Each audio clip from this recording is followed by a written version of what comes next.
Convicted killer in Henderson County will spend the rest of his life in prison without the possibility of parole. That's the sentence for Stephen Ramirez after jurors found him guilty of first-degree murder in the 2009 shooting death of Oscar Pucci Korn. Now, Korn's wife was severely beaten during that home invasion.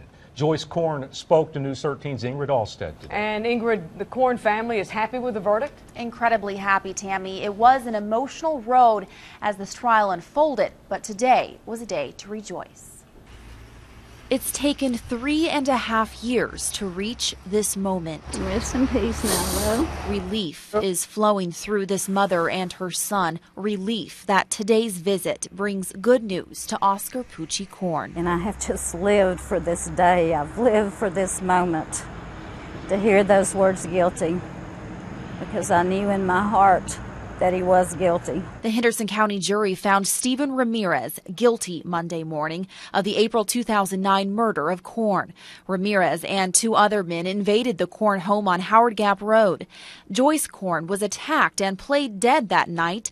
Today, she spoke to her husband's murderer in court. And as he was leaving the courtroom, he had the gall to say, "I didn't do it."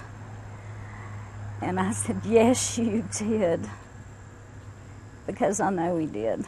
Sentenced to life behind bars with no chance for parole. And I'm just so thankful that he cannot do this again and torture other families like we have been tortured all these years. Her husband leaves behind 3 children and 5 grandchildren. Just being able to see him and playing catch, and him out here teaching these grandkids how to play baseball.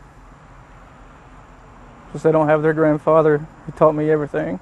The former West High baseball coach loved to the very end. It's one of the last 3 words I told him. I love you. From the monument in the family front yard to the one in the family plot, Korn's legacy will remain as his family can now move on. He's rejoicing in heaven, I know. And Ramirez was also found guilty of first and second degree robbery and robbery with a dangerous weapon. He'll serve another 21 to 27 years for those crimes. 2 other suspects were charged in that home invasion, Terry Landrum and Mikael Waters. They're awaiting trial.